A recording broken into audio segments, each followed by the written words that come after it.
सवाल सीधा सा ये उठा रहे हैं, लोकतंत्र में सत्ता हो या विपक्ष, हर किसी को अपनी बात रखने का हक होता है, लेकिन क्या लोकतंत्र में हिंसा की गुंजाइश होती है? आप कहेंगे ना। और इसीलिए बड़ी बहस हम लेकर आए हैं। आपको बता देते हैं कि आज दोपहर जब हम तालठोक के स्पेशल एडिशन को प्लान कर रहे थे तो हमने जो विषय चुना वो ये रहा कि क्या पश्चिम बंगाल चुनाव से पहले सुभाष चंद्र बोस की जयंती को पराक्रम दिवस कहना सही होगा या देश प्रेम दिवस। बीजेपी दरअसल इसे पराक्रम दिवस कह रही है और नेताजी के पौत्र का कहना है इसे देश प्रेम दिवस कहना बेहतर होगा। लेकिन दोपहर बाद पश्चिम बंगाल से ऐसी हिंसक तस्वीरें आई जो आपने हमारी रिपोर्ट में भी देखी कि उन्हें बहस में शामिल करना बहुत ज्यादा जरूरी हो गया। टीएमसी और बीजेपी के कार्यकर्ताओं के बीच हिंसक झड़प की जो तस्वीरें आई हैं उसके बाद सवाल यही है, क्या लड़ भिड़ कर खून खराबा कर जीता जाएगा बंगाल? तस्वीरें आपको बता देती हूँ पश्चिम बंगाल में नंदीग्राम के खिजूरी की। आप जानते हैं नंदीग्राम इस वक्त साख का संग्राम बन चुका है। दो सड़कों के बीच में आपको एक खेत दिखाई दे रहा है। इस खेत पर बीजेपी और टीएमसी के कार्यकर्ताओं के लिए आप कह सकते हैं ये खेत जो है ये रणभूमि है। दोनों ओर से पत्थर बरसाए जा रहे हैं, गोलियां चली हैं, डंडे फेंके जा रहे हैं और ये हंगामा उसी नंदीग्राम में हो रहा है जहां कल खुद मुख्यमंत्री ममता बनर्जी ने रैली की थी। एक बार इन तस्वीरों को ध्यान से देखिए।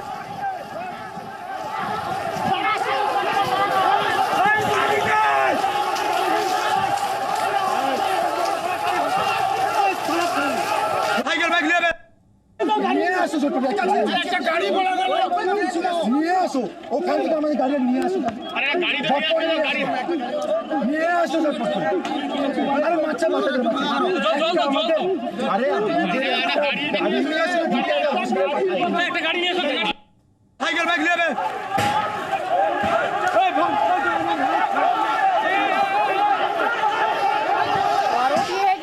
कार्यकर्ता नंदीग्राम के खिजूरी में शुवेंदु अधिकारी की रैली के लिए जा रहे थे, तभी रास्ते में टीएमसी के कार्यकर्ताओं ने उन पर पत्थर फेंकने शुरू किए, बम फेंके गए, फायरिंग हुई।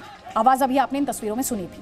बीजेपी के कई कार्यकर्ता इसमें घायल हो गए और इसीलिए तालठोक के स्पेशल एडिशन का हमारा बड़ा सवाल यही है कि क्या बंगाल में लड़ भिड़ कर जीतेंगे चुनाव? ये अपने आप में इन तस्वीरों के सामने आने के बाद से बहुत बड़ा सवाल है। सवाल ये भी उठता है कि भारत में हम लोकतंत्र की बात करते हैं, लेकिन क्या बंगाल में लोकतंत्र है या फिर अब इसे बमतंत्र कहा जाए, जैसा कि आपने उन हिंसक झड़प की तस्वीरों में देखा। लोकतंत्र में तो हिंसा के लिए कोई गुंजाइश है नहीं।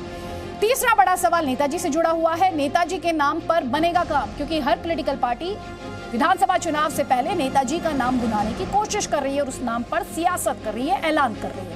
साथ ही सवाल यह भी उठता है, क्या ये चुनाव बिजली पानी सड़क का नहीं है, मुद्दों पर नहीं, क्या महापुरुषों पर ही होगी ये लड़ाई? ये अपने आप में बड़ा सवाल है, क्योंकि जिस तरह की सियासत बीजेपी हो, टीएमसी हो, हर पॉलिटिकल पार्टी द्वारा की जा रही है। हमारे साथ कई खास मेहमान हैं, जल्दी से आपको बता देती हूँ। टीएमसी का पक्ष रखने के लिए विनय सिंह हमारे साथ हैं, अपराजिता सारंगी स्पोक्स पर्सन है बीजेपी की, फयाज अहमद लेफ्ट का पक्ष रखने के लिए हमारे साथ हैं, कांग्रेस पार्टी से हरिशंकर गुप्ता हमारे साथ हैं और हमारे साथ चंद्र बोस जी हैं जो कि पौत्र हैं सुभाष चंद्र बोस के। लेकिन सबसे पहले इन तस्वीरों पर जवाब बहुत ज़्यादा ज़रूरी हो जाता है। विनय सिंह जी, आपको जवाब देना होगा इन तस्वीरों पर। क्या ये महज संयोग है कि ममता बनर्जी कहती हैं कि मैं भी भेजूंगी बीजेपी के इवेंट्स में, बीजेपी के आयोजनों में लोगों को, क्योंकि हमारे आयोजनों में ऐसा किया जा रहा है? क्या ये महज संयोग है? जो तस्वीरें हम इस वक्त अपने दर्शकों को दिखा रहे, जो तस्वीरें आई हैं, एक बार फिर से फुल स्क्रीन तस्वीरों को लेकर आइए।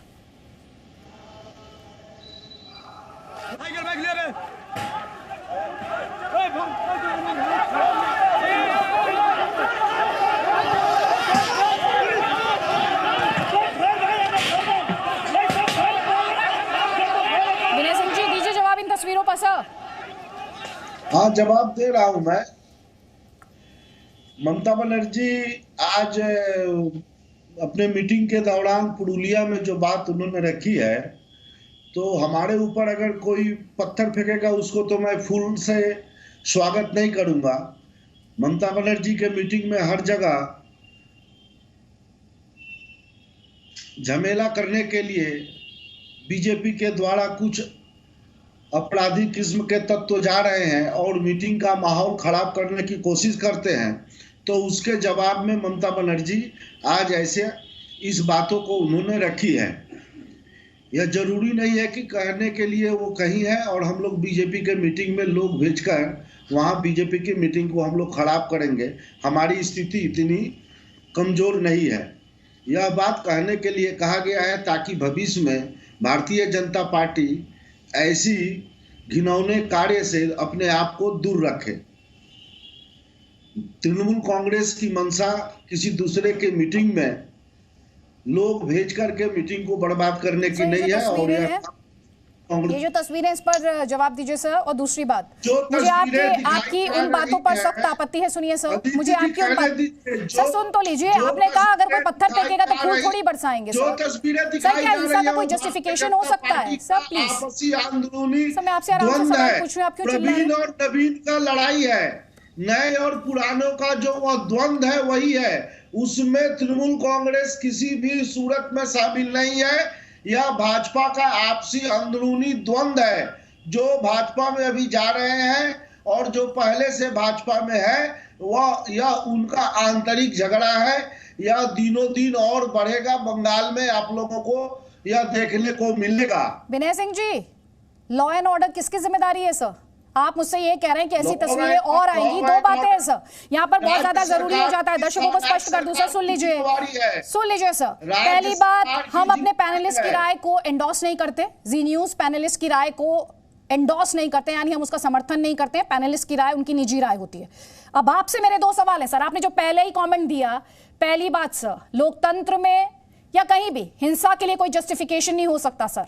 कोई भी हिंसा हो, कोई भी हिंसा हो, किसी भी तरह की हिंसा हो सर, उसको जस्टिफाई नहीं किया जा सकता है। और दूसरी बात सर, आप कह रहे हैं कि आने वाले दिनों में ऐसी तस्वीरें और देखने को मिलेगी सर। लॉ एंड ऑर्डर किसकी जिम्मेदारी है सर? से होगी। भाजपा के अंदर में ऐसी परिस्थिति तैयार हुई है जो भाजपा के कार्यकर्ता या भाजपा के नेता आपस में लड़ते हुए आप लोगों को देखे जाएंगे। सर लॉ एंड ऑर्डर किसकी जिम्मेदारी है सर? देश देखेगा सर। लॉ एंड ऑर्डर किसकी जिम्मेदारी है? आप किस तरह की बातें कर रहे हैं सर? कानून व्यवस्था किसके पास है? लॉ एंड ऑर्डर राज्य सरकार की जिम्मेवारी है। तो आपके हिसाब से इसकी कोई जिम्मेदारी नहीं राज्य सरकार की? तो उसको क्या किया जाएगा? कोई अपने घर में आग लगाएगा, उसको क्या किया जाएगा? आप पर आरोप लग रहे हैं, आपकी पार्टी पर आरोप लग रहे हैं सर। आपकी पार्टी पर आरोप लग रहे हैं। जो पहले से भाजपा में थे और जिनको दुर्नीतिग्रस्त भाजपा कह रही थी, जिन लोगों को सर आप तीन बातें बोल रहे हैं यहाँ पर। मैं आपसे इन तस्वीरों को लेकर जवाब मांग रही हूँ। मैं आपसे इन तस्वीरों को लेकर जवाब मांग रही हूँ सर, प्लीज। विनय सिंह जी, इन तस्वीरों को देखकर जवाब दीजिए सर। आप इसे बीजेपी का अंदरूनी मामला नहीं बताकर बच सकते हैं सर। दो बातें हैं, बीजेपी तो कह रही है टीएमसी के कार्यकर्ता हैं, और दूसरी बात लॉ एंड ऑर्डर की अगर बात होगी तो सर ये तस्वीरें आप क्या समझ रहे हैं? पश्चिम बंगाल के लिए इससे खराब विज्ञापन कोई हो सकता है क्या सर? वर्कर्स है, उनके बीच में यह द्वंद्व और बढ़ेगा। यह द्वंद्व और बढ़ेगा। ये आपका जस्टिफिकेशन है सर इन तस्वीरों को लेकर? ये आपका जस्टिफिकेशन है? Do we have BJP? यही वास्तविकता है। इस वास्तविकता को समझते हुए तो 3 दिन पहले संघ के मुख मोहन भागवत का सर अब आप संघ के पास चले गए। सर अब आप संघ के पास चले गए सर। मैं आपसे एक सवाल पूछ रही हूँ, आप हर जगह जा रहे हैं लेकिन उस सवाल का जवाब नहीं दे रहे। कोई बात नहीं सर, कोई बात नहीं। फयाज अहमद प्लीज सर, आपके पास आपकी अगर कानून व्यवस्था को लेकर जिम्मेदारी है विनय सिंह जी, आप उससे नहीं भाग सकते सर। हिंसा के लिए कोई जस्टिफिकेशन नहीं हो सकता। Please sir. Fayaz Ahmed please. हिंसा आने वाले दिनों बंगाल में हम कहते थे कि ये शांति का जगह है, अभी इसे नर्क बना दिया जा रहा है। और तृणमूल और बीजेपी दोनों जो लोग के जनवाद पर विश्वास नहीं रखते हैं, वो गणतंत्र नहीं, वो बमतंत्र ही समझते हैं। वो गुंडे बदमाशों को लेकर के अगर शासन करेंगे तो हिंसा होगी। और यही बंगाल के अंदर हो रहा है कि यहाँ पर जो है तृणमूल और बीजेपी में आज जो लोग हैं वो कल तक तृणमूल में थे, वही लोग जाकर के वहां पर जो है बीजेपी में गए हैं और अब हिंसा की राजनीति कर रहे हैं। इससे पहले देखे होंगे कि अर्जुन सिंह नॉर्थ 24 परगना में जिस तरीके से वहां के माहौल को खराब किए, उसी तरीके से आज बंगाल के अंदर में वो कहां से आए थे? और टीएमसी में जो लोग हैं वो कहां से आए सर? बंगाल की शांति को खत्म कर दिया है। शांति पर आपने बहुत अच्छी बातें की सर। फयाज अहमद बात देकर के ये दोनों के दोनों आपस की लड़ाई को दिखाते हैं और मीडिया भी इसी को दिखा रही है। जनता की समस्या को लेकर के बात नहीं हो रही है। क्या सर झड़प हो और मीडिया को दिखाए सर? किसान का बात होना चाहिए। फयाज अहमद जी, हमारे सर मैं आपसे सवाल विकास की बात मुझे जवाब क्या दे रहे हैं? कारखाने की बात होनी चाहिए, वो बात नहीं हो रही है। रटाए जवाब मत दीजिए, रटाए जवाब मत दीजिए। मैं आपसे क्या पूछ रही हूँ, अगर कहीं हिंसा हो तो मीडिया वो तस्वीरें ना दिखाए आपके हिसाब से? सच से बिल्कुल दिखाए। लेकिन सिर्फ तृणमूल और बीजेपी के इसी मुद्दे को, अरे साथ में ये भी तो दिखाएं कि बंगाल के अंदर में जो लोग, ये चुनाव का है, चुनाव के वक्त में आकर के सिर्फ हिंसा को क्यों, बल्कि जो बंगाल के अंदर में बेकार रोजगार नौजवान है, जो लोग की टेट परीक्षा पास करके वो धरना में बैठे हुए हैं, भूख हड़ताल में बैठे हुए हैं, जरा उनकी तस्वीरों को भी दिखाएं कि बंगाल में क्या हो रहा है उनके साथ। हम तो खुद ही सवाल उठा रहे हैं फयाज अहमद जी, फयाज अहमद जी, हम तो खुद ही ये सवाल उठा रहे हैं सर, हम तो खुद ही सवाल उठा रहे हैं कि असली मुद्दों पर नहीं, बंगाल की लड़ाई या तो महापुरुषों पर लड़ी जा रही है या लड़ भिड़कर जीतने की तैयारी है। हम तो खुद ही ये सवाल उठा रहे हैं, आप शायद ध्यान से नहीं सुना, मैंने शुरुआत में ये बात कही। अपराजिता सारंगी आप लेट आई हैं, अपराजिता सारंगी आप लेट आई हैं इस डिस्कशन में, आपकी पार्टी पर दो आरोप लग रहे हैं। विनय सिंह कह रहे हैं ये टीएमसी के वर्कर ही तो आपकी पार्टी में गए हैं, आप ही की पार्टी के दो गुट आपस में लड़ रहे हैं। आप सबको नमस्कार। तस्वीरें हम सब तस्वीर देख रहे हैं, हम सब जानते हैं वहां क्या हो रहा है। आज शुभेंदु अधिकारी जी की रैली में जाते हुए बीजेपी के कार्यकर्ताओं पर हमला हुआ और मुझे लगता है ये जो हुआ, जिस तरह का हुआ, ये जो पूरा आतंक का, अत्याचार का, हिंसा का, भय का माहौल वेस्ट बंगाल में, पश्चिम बंगाल में है, उसका ही परिचायक था। और आप देखिए ये उनकी बौखलाहट है, ये उनकी घबराहट है। 74 लोग, 74 टीएमसी के कार्यकर्ता, सीपीएम के कार्यकर्ता, कांग्रेस के कार्यकर्ता बीजेपी में मिल गए हैं शुभेंदु अधिकारी सहित, तो बौखलाना तो जायज है। और इस तरह की हिंसा की राजनीति कब तक की टीएमसी वहां रहेगी, इस तरह की हिंसा की राजनीति चलेगी। और मैं आप सबको बता दूं, तृणमूल कांग्रेस का रास्ता और सुगम हो गया है और प्रशस्त हो गया है। एक करके सर, विनय सिंह जी सर, आप शुरुआत में काफी समय मैंने आपको दिया सर, अब उनकी बात सुन लीजिए, अब उनकी बात सुन लीजिए, उनका जवाब सुन लीजिए सर, वो लेट आई है, उनका जवाब सुन लीजिए। पश्चिम बंगाल किनका प्रदेश है? स्वामी विवेकानंद का प्रदेश है, काजी नजरुल इस्लाम का प्रदेश। आपके ऑडियो में प्रॉब्लम है, आपके ऑडियो में प्रॉब्लम है, इसको फिक्स कराएंगे। विनय सिंह जी, वो कह रही है तो टीएमसी की बौखलाहट है, आप कह रहे हैं उनकी अंदरूनी गुटबाजी है। मैं तो कह रहा हूं कि बौखलाहट तृणमूल की नहीं है, बौखलाहट भाजपा का है। जिस शुभेंदु अधिकारी को वो लोग मैराडोना या सचिन तेंदुलकर समझ रहे हैं, शुभेंदु अधिकारी जैसे जो तत्व थे जो तृणमूल कांग्रेस से चले गए हैं, उनके जाने से तृणमूल कांग्रेस वायरस मुक्त हुआ है। तृणमूल कांग्रेस का रास्ता और चुनाव जीतने में सुगम और प्रशस्त होगा। और जितने चुनाव के दिन नजदीक आएंगे, जब नंदीग्राम में ममता बनर्जी के साथ दिखे थे तब वायरस नहीं थे, में आएगा। जब नंदीग्राम में दीदी के साथ दिखे थे तब वायरस नहीं थे, तब राइट हैंड मैन थे। आप कह रहे हो शुभेंदु अधिकारी जैसे तत्व, तो सर ये अब इलेक्शन से पहले याद आया आपको? सर एक तो आप सुनते नहीं है सर, यही प्रॉब्लम है राजनीतिक दलों की, यही प्रॉब्लम है, जनता की बात सुनते नहीं है आप लोग। जनता की बात खूब सुनते हैं हम लोग। विनय सिंह जी, जब आपकी पार्टी जब ममता दीदी के साथ दिखाई दिए थे नंदीग्राम में, तब तो राइट हैंड थे। अब इलेक्शन से पहले आपको याद आया शुभेंदु अधिकारी जैसे तत्व, अब आपको याद आया कि शुभेंदु अधिकारी तो एक वायरस है सर। ये कैसी राजनीति है सर? यही बात तो मैंने कहा, जो बात आप कह रही है वही तो मैंने भी कहा। मैं तो आपके दोहरे मापदंड को लेकर सवाल पूछ रही हूँ सर। जब तक सिद्धार्थनाथ सिंह का जो नारा था, भाग मुकुल भाग, उसी मुकुल राय को लेकर के नेता बनाए हैं। जिस शुभेंदु अधिकारी को कहा जा रहा था कि नारदा में पैसा लिए हैं, इन्होंने बहुत सारे भ्रष्टाचार किए हैं, तो अभी तो भाजपा वॉशिंग मशीन का काम कर रही है, उसमें जिसको डालो धो दो वो सफेद हो जाएगा, और जो जिसको सर आप जो हिंसक झड़प की तस्वीरें हैं उन पर जवाब नहीं दे रहे, आप इस पर सियासत कर रहे हैं। आज भी आपकी जो सियासत है वो शुभेंदु अधिकारी को काउंटर करने पर टिकी है। अपराजिता सारंगी 20 सेकंड्स में आपका काउंटर, और हमारे साथ मैं अनुरोध करूंगी टीएमसी को कि आत्म समीक्षा करें, अब समय नहीं है। देखिए 2019 इलेक्शन में वो हाफ हो गए थे, अब साफ हो जाएंगे। 2019 के इलेक्शन में हाफ थे, अब आगामी इलेक्शन में बीजेपी उनको साफ करने वाली है। हालत बड़ी खराब है, आत्मसमीक्षा करें और अपने घर को बचाएं। चलिए चंद्र कुमार बोस हमारे साथ हैं, बीजेपी की तरफ नजर न डालें please. Thank you very much. अब चंद्र कुमार बोस जी, मेरा पहला सवाल आपसे है सर, और सवाल मेरा आपसे ये है, नेताजी के नाम पर जो सियासत हो रही है, हर पॉलिटिकल पार्टी उनकी जयंती को लेकर तक सियासत हो रही है, उस पर आप क्या सोचते हैं?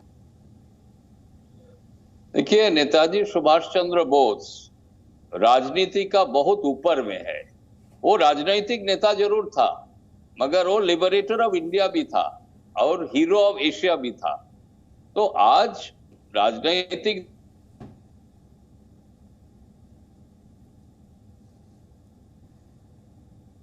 हमारा संपर्क चंद्र कुमार बोस जी के साथ इस वक्त टूट गया है। दोबारा उनका रुख करें। मुझे बताया गया एक बार फिर से वो ऑनलाइन है। सब बात पूरी करें। हाँ, अभी नेताजी को राजनीति में व्यवहार करना उचित नहीं है, तो भाजपा ने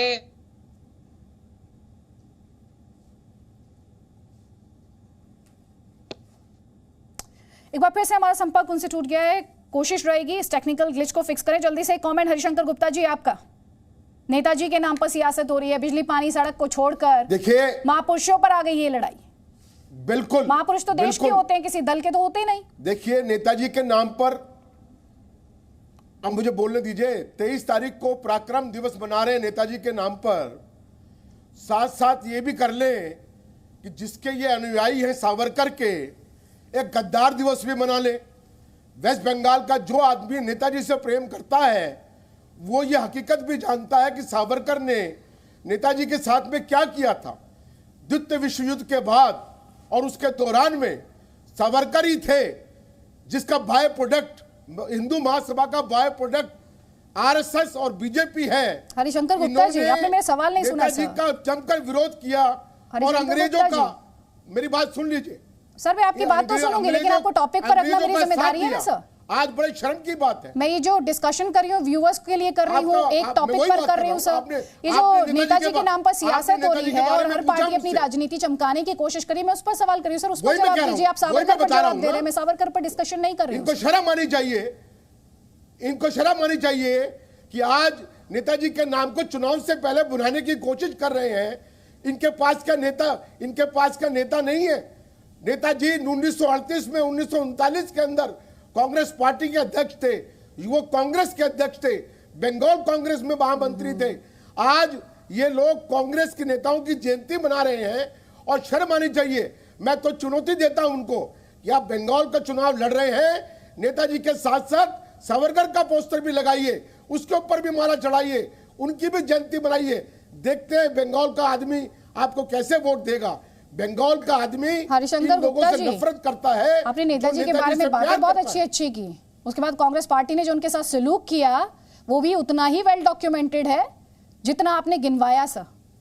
और नेताजी कांग्रेस पार्टी तक लिमिट नहीं है उनकी, वो वहां तक सीमित नहीं है। गलत बोल रही है। वो इस देश के महापुरुष है, वो इस देश के महापुरुष है, वो इस देश के महापुरुष है। लेकिन अपराजिता सारंगी, आपका जवाब सुन लीजिए सर, सुन लीजिए, जवाब सुन लीजिए। नीतियों पर आज भी चल रहे हैं। नेताजी कभी नहीं चाहते थे कि भारत पाकिस्तान बने। चंद्र बोस जी, अगर आप तक आप आवाज पहुंच पा रही हो सर, आप प्लीज सर, प्लीज। हाँ जी, शोर के लिए मैं डिस्कशन नहीं करती हूँ जी। चंद्र बोस, देखिए नेताजी सुभाष चंद्र बोस अपना जगह में है और नेशनल आइकॉन सब अपने जगह में है, इसको कंपैरिजन नहीं करना चाहिए। सबका एक कंट्रीब्यूशन था। तो अब जो बात है, ये जो कांग्रेस पार्टी का बात हो रहा है, उस टाइम कांग्रेस पार्टी राजनीतिक दल नहीं था, वो एक प्लेटफॉर्म था जो आजादी का लड़ाई के लिए हुआ था और सब कोई कांग्रेस में ही शामिल था। तो नेताजी उस टाइम एक पॉलिटिकल पार्टी के हिस्सा नहीं था, वो फ्रीडम फाइटिंग का हिस्सा था।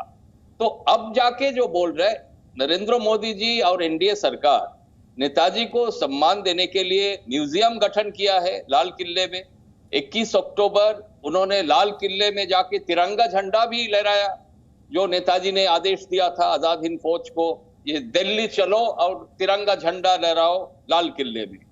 तो ये सब हो चुका है और अब 23 जनवरी पालन किया जा रहे।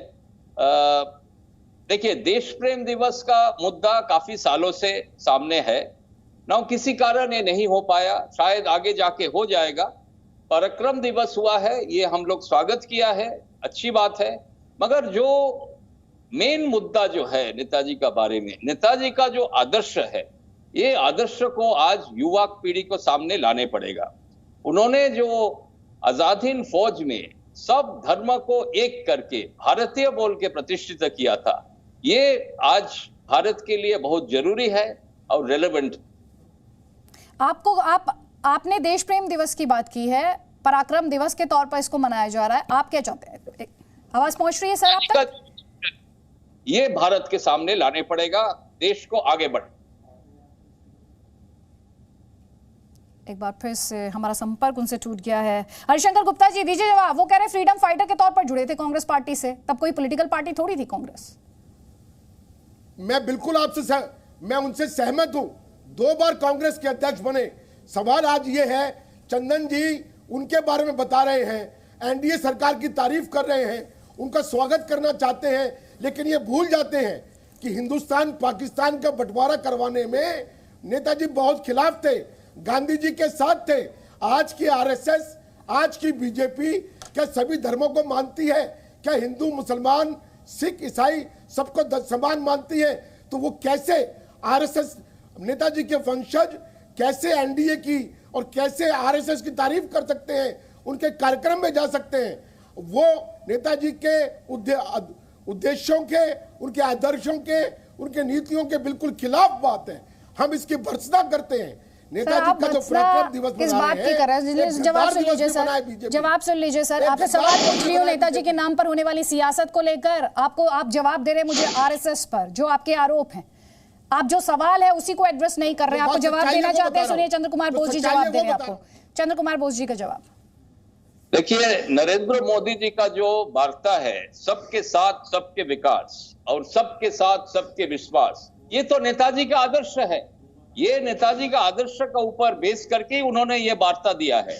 हाँ, बात सही है, ये हम लोग को इम्प्लीमेंट करने पड़ेगा, सही ढंग से भारत में इम्प्लीमेंट करने पड़ेगा। ये तो सबका दायित्व है, सबका एक भारत सबका भारत, तो एक भारत सबका भारत। हाँ, तो सबके साथ सबके विकास क्या होता है? सबके लिए नहीं है चंदन जी, सबके लिए नहीं है क्या? बात से सहमत हो गए? आप बीजेपी आरएसएस के चंगुल में फंस गए, आप बीजेपी आरएसएस के चंगुल में फंस गए। किस बात से सहमत हो गए आप? देखिए, हम किसी के बात में नहीं फंसा हुआ, हम नेताजी का आदर्श के ऊपर राजनीति करते हैं। बीजेपी मेरा लिए प्लेटफॉर्म है, जो प्लेटफॉर्म नरेंद्र मोदी जी और अमित शाह जी हमको आज दिया है। आज देश का बंटवारा करना चाहते हैं ये लोग। हरिशंकर गुप्ता जी, उनका नाम चंद्र कुमार बोस है सर। एक तो उनका प्लीज जल्दी से आप बात पूरी कर ले। चंद्र कुमार बोस जी, आप अपना जल्दी से आप अपना आर्गुमेंट कंक्लूड कर दे सर, प्लीज। के बारे में भी जानता हूं सर, प्लीज सुन लीजिए। आप बार-बार तो उनको इंटरप्ट कर रहे हैं सर, लेट हिम फिनिश ना जी, प्लीज। भाजपा की आदर्श है अखंड भारत, बंटवारा का कोई बात ही नहीं है, मगर जो जिहादी एलिमेंट्स है, उग्रवादी है, उसके खिलाफ है हम लोग। मगर जो भारतीय है, जो भारत को अपना देश मानते हैं, उसके साथ हम लोग खड़ा है। भाजपा खड़ा है, नरेंद्र मोदी जी खड़ा है और चंद्र बोस भी खड़ा है।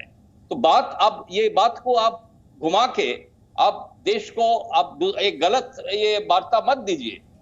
भारत भारतीय के लिए है, नेताजी भारत की आजादी के लिए लड़ाई किया था और आज देश को आगे ले जाने के लिए नरेंद्र मोदी जी का नेतृत्व में नेताजी के आदर्श के सामने रख के हम लोग आगे बढ़ रहे हैं। ठीक, विनय सिंह जी वो कह रहे हैं नेताजी तो आइकॉन है, किसी पार्टी के थोड़े हैं।